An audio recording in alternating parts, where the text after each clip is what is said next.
আমি নিজের চোখে দেখবো বলে ওই যে ওইটা গেল, দেখছে তো ঠিকই গেটে বাড়কা তালা মারা, জালনা দিয়ে দেখছে তো আমার নবী একটা ঝুলনাতে আরাম করছেন আর মাসুদ একটা ঝুলনাতে শুয়ে আছে, আর ঝুলনা দুইখানা বন্ধ আছে।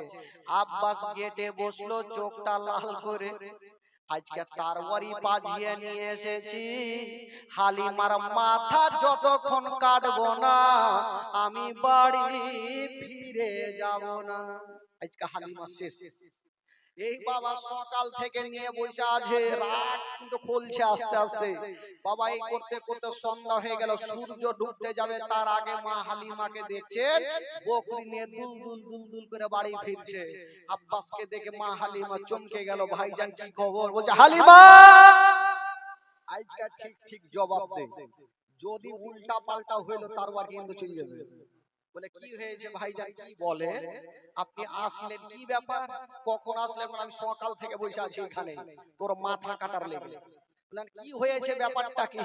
বলছে আচ্ছা বলো, আমার ভাতিজাকে তোমাকে কিসের জন্য দিয়েছি? বলে আদর যত্ন করতে, দুগ্ধ পান করাতে। তো আচ্ছা আমার ভাতিজাকে দুগ্ধ পান করাচ্ছ, ঠিক আছে আমি বুঝলাম, কিন্তু এই যে ঝুলনাতে শুয়ে দিয়ে বাইরে তালা মেরে তুমি যে ময়দানে সারা দিন থেকে এখন সন্ধ্যায় আসলা, আমার ভাতিজার ঝুলনা কি এটা হিলায়? মা হালিমা বলছেন ভাইয়া তবে একটা কথা শুনালেন, আমি সকাল বেলা যখন হিলিয়া যাই আর বিকাল বেলা এসে দেখি আপনার ভাতিজার ঝুলনা হিলতে থাকে। সুবহানাল্লাহ সুবহানাল্লাহ। আব্বাস বলছে এখনই মার্ডার করে দেবো নাকি, মানে ও তো নিজের চোখে দেখলো আর বলছে হিলতে থাকে। হালিমা ফুল দরওয়াজা আর দেখা কোনটা ঝুলনা হিলছে। মা হালিমা মনে মনে বলছে শেষ। বাবা তালা চাবিটা নিয়েছেন, তালাতে ভরে দিয়েছেন, যেমনই ঘুরাতে যাবে হালিমা বলছেন আল্লাহ আজকে যদি ঝুলনা না হিলে তবে আমার জীবন খানা বাজবে না। আল্লাহ গো তুমি প্রত্যেকদিন ঝুলনা খানা হিলিয়া দাও, আজকে ঝুলনা খানা হিলিয়া দাও। হালিমা মনে মনে দোয়া করেছেন আল্লাহ যেন ঝুলনা হিলে, না হলে আজকে আর জান নেই, আজকে চিকনা হয়ে যাবে, তারওয়ারি চকচক করছে। তো মা হালিমা তালাতে চাবিটা ভরে ঘুরিয়ে দিয়েছেন, পাল্লাটা সরাতে যাবেন, বাবা গো যার দুনিয়াতে কেউ নাই তার আছে মহান আল্লাহ, জোরে বলুন সুবহানাল্লাহ। যেমনই বাবা গো পাল্লাটা সরাতে যাবে, ও যুবক বন্ধুরা, ও গো সোনা মানিকেরা, যেমনই পাল্লাটা সরাতে যাবেন বাবা আমার মহান আল্লাহর অর্ডার হয়ে গেল। আল্লাহ বলে জিবরিল দেরি করো না, তাড়াতাড়ি করে চলে যাও। আল্লাহ গো কোথায় যাব? বলল যাও ওই মা হালিমার বাড়িতে আমার নবী মুস্তাফা আরাম করেছেন, যে ঝুলনাতে আরাম করেছেন ওই ঝুলনা খানা তুমি হিলিয়া দাও। জিবরাইল বলছেন আল্লাহ গো আমি কত গতিবেগে যাব, আমি কত জোরে যাব? আমার আল্লাহ বলছেন জিবরাইল হালিমা তালা খুলে দিয়েছে, পাল্লাটা সরাতে ঘরে প্রবেশ করবে, ওই পাল্লাটা সরার আগে তুমি হালিমার ঘরে চলে যাও। সুবহানাল্লাহ সুবহানাল্লাহ। যেমন এই কথা বলতে নাই জিবরাইল দেরি করলেন না বাবা, সাকরে বাবা গো পৌঁছে গেল। আর যেমনই যেতে নাই আমার নবী যে ঝুলনা খানাতে শুয়েছিলেন বাবা ওই ঝুলনা খানা হিলিয়ে দিলেন, আর যেমনই হিলিয়ে দিয়েছেন বন্ধুরা জিবরাইল চলে যাচ্ছেন। আমার নবী বলছেন জিবরাইল একটু দাঁড়িয়ে যা। নবী বলছে জিবরাইল দাঁড়াও। জিবরাইল থমকে দাঁড়িয়ে গেল, আমার নবীর বয়স হচ্ছে 2 বছর, দাঁড়িয়ে গেল। তো জিবরাইলকে বলছে জিবরাইল তুমি এটা ভালো করলে। বলে কেন? ঝুলনা হিলিয়ে কতটা উপকার করলাম, না হলে হালিমার জান বাঁচত না। বলে না এটা তুমি ভালো করলে না আমার ঝুলনা হিলিয়ে। বলে কেন? বলে তুমি আমার ঝুলনা হিলিয়ে দিলা ঠিক আছে, আমার ভাইয়ের ঝুলনা কেটে হিলাইবে, এটাও হিলাও। তো জিবরাইল বলছে কোথায় গেলাম, বলছে নবী গো, আল্লাহর হুকুমে তো আপনারই হিলার অর্ডার আছে, ওইটা তো হিলার অর্ডার নাই। বলছেন না, এখন যদি এটা না হিলাও, এখন মা আসবে, এসে দেখবে একটা ভাত একটা ব্যাটার ঝুলনা হিলছে, একটার হিলে না, তো মা কষ্ট পাবে না? আর মার মনে কষ্ট দিতে নাই। এই জন্য কবি লিখেছেন, মা বিনে বান্ধব নাই রে, মা বিনে বান্ধব নাই রে, এই জগৎ করিয়া, ভেবে দেখো কি করছো এই মায়ের লাগিয়া, ভেবে দেখো কি করছো এই মায়ের লাগিয়া। মা বিনে বান্ধব নাই রে, মা বিনে বান্ধব নাই রে, এই জগৎ করিয়া, ভেবে দেখো কি করছো এই মায়ের লাগিয়া, ভেবে দেখো কি করছো এই মায়ের লাগিয়া। ও সন্তান যদি দূরে থাকে, আর মায়ের মনে আগুন জ্বলে, নিভে না রে পানি দিলে, নিভে না রে পানি দিলে, নিভে না রে পানি দিলে, আরো ওঠে জ্বলিয়া, ভেবে দেখো কি করছো এই মায়ের লাগিয়া, ভেবে দেখো কি করছো এই মায়ের লাগিয়া।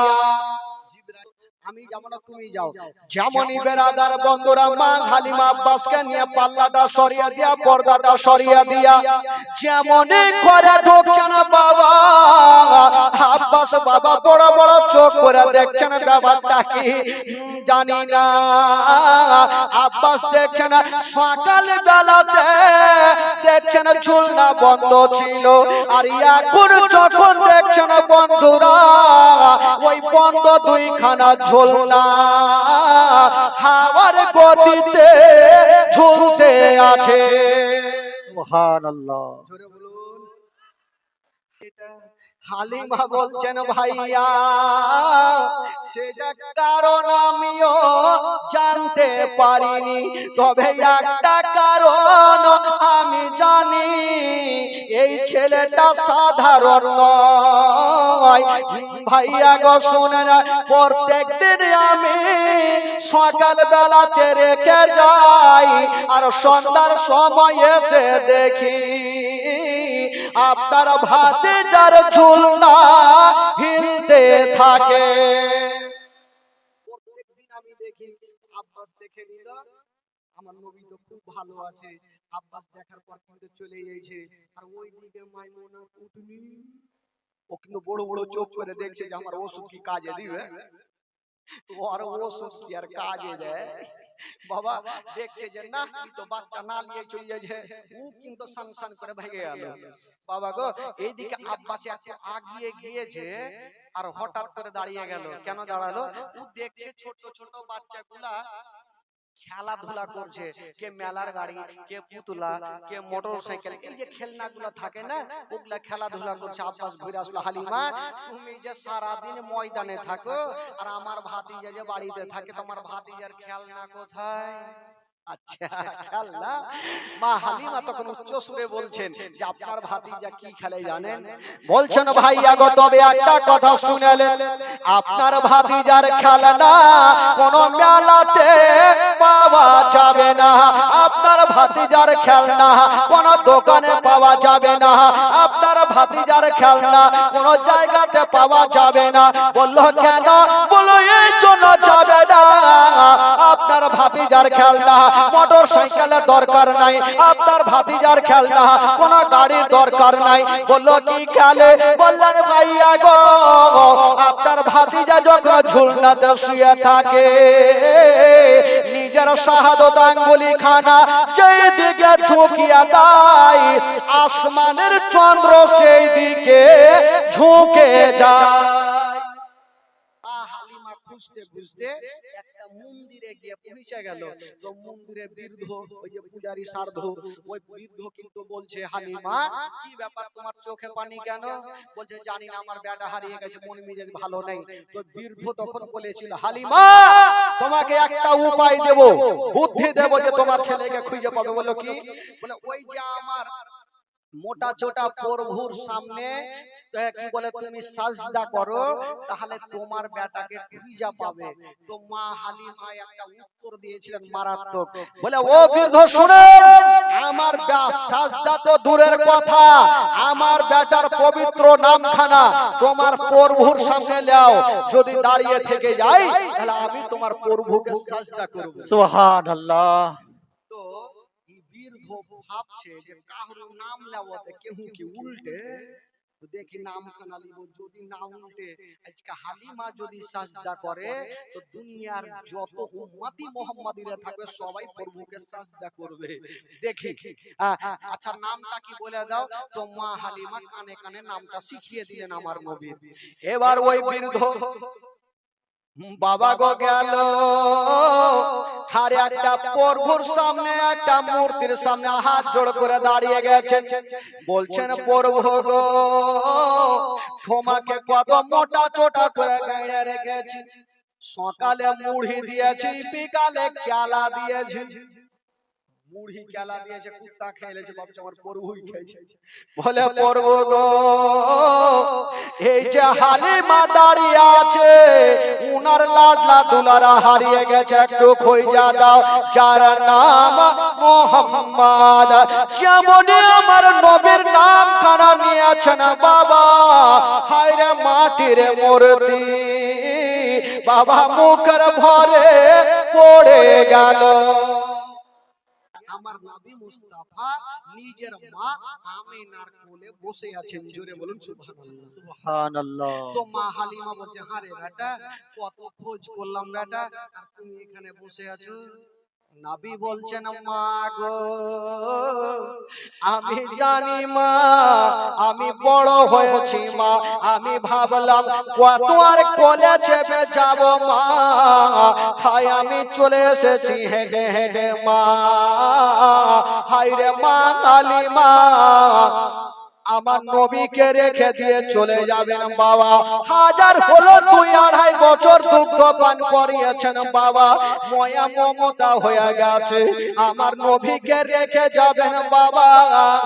হালিমার চোখ দিয়ে ঝরঝর করে পানি। আব্দুল মুত্তালিব বেশ কিছু বাবা সামান পত্র এনে মা হালিমার সামনে রেখে দিয়েছেন, বেটি হালিমা এইখান থেকে যা তোমার খুশি তুমি নিয়ে চলে যাও। মা হালিমা বলেছিলেন আব্বা গো আমি যা পেয়েছি অনেক পেয়েছি, আর আমার কোনো জিনিসের প্রয়োজন নাই বাবা গো। মা হালিমা যাবেন চোখ দিয়া পানি। আমার নবী মনের কথা বুঝে গেলেন বাবা। আমার নবী বলছেন মা গো তোমাকে একটা কথা বলে দি মা, তোমার বাড়িতে যদি কোনোদিন মুসিবতে পড়ে যাও মা, আমার নামখানা স্মরণ করিও মা, তোমার সমস্ত মুসিবত দূরে হবে মা। সুবহানাল্লাহ। সুবহানাল্লাহ। আমার ভালো লাগে না আমি যাব মদিনা, আমার ভালো মন খুলে বলেন তো দেখি, গোটা মাজমা বলুন। আমার ভালো লাগে না আমি যাব মদিনা, না আমি যাব মদিনা, আমার ভালো মদিনাতে না গেলে মন শান্তি পাবে না, আমার ভালো আমার ভালো লাগে না আমি, আমার ভালো লাগে না আমি যাব মদিনা। মনে আছে যে আশা নবী গো হবে তোমার সঙ্গে দেখা, মনে আছে যে আশা নবী গো হবে তোমার সঙ্গে দেখা। ও গো পাখির মতো থাকতো না, পাখির মতো থাকতো না, উড়ে যাব মদিনা, আমার ভালো জোরে জোরে আমার ভালো ক্যাপসুল না দিলে ভাই মন ফ্রি হবে না, কারণ বাড়ি ভাগবে। বাবা গো চলুন মদিনা, একবার জোরে মোহাব্বতে আমার সঙ্গে পড়ুন। আমার ভালো লাগে না আমি যাব মদিনা, আমার ভালো মদিনাতে না গেলে মন শান্তি পাবে না, আমার ভালো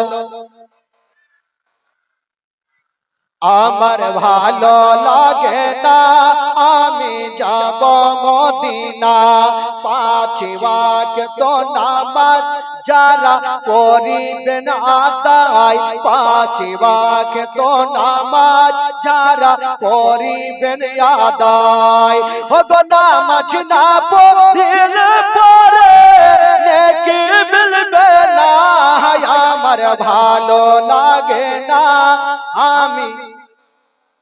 আমার ভালো লাগে না। তাফাজুল ইসলাম আজ জীবনী করে, তাফাজুল ইসলাম আজ জীবনী করে, এই জীবনী না শুনলে নেকি মিলবে না,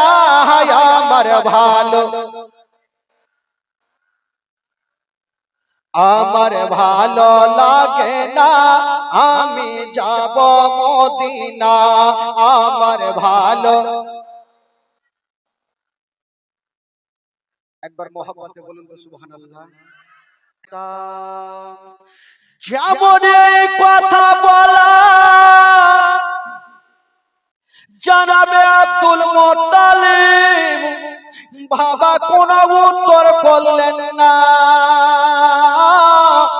শুধু চোখ দিয়ে চরচর করে পানি ঝরে গেল।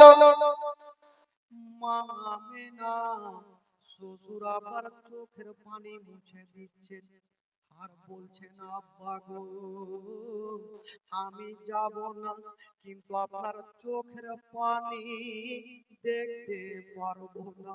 সুবহানাল্লাহ। মা আমেনা এই কথা বলে দিয়া শ্বশুর আবার চোখের পানি মুছে দিয়া আমার নবীকে নিয়া বাবা ঘরের মধ্যে চলে গেল।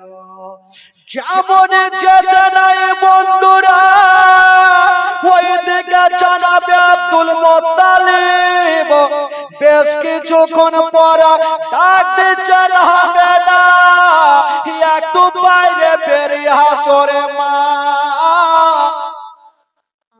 আমার নবীকে নিয়ে চলে আসলেন। আব্বা বলুন কেন ডাকছেন বলুন।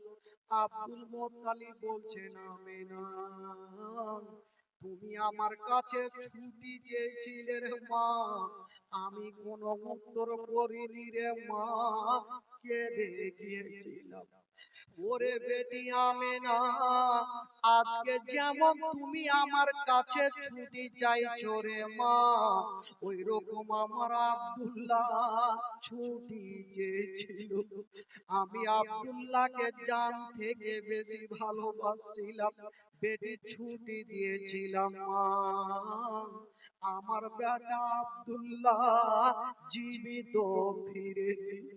ওরে বেটি আমেনা আমার আব্দুল্লাহ চলে যাওয়ার পরে আমি তোমাকে দেখে সব দুঃখ কষ্ট ভুলে গেছি।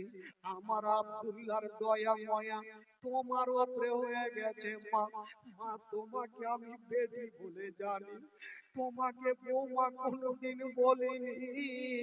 আমি জানি তুই আমার বেটি, তবে বেটি আমেনা তুমি আজকে যেতে চাইছো মা, তাই আমার দিল গাওয়াহি দিচ্ছে যদি তুমিও আব্দুল্লাহর মতো ফিরে না আসো আমার সারাটা জীবন অন্ধকার হয়ে যাবে।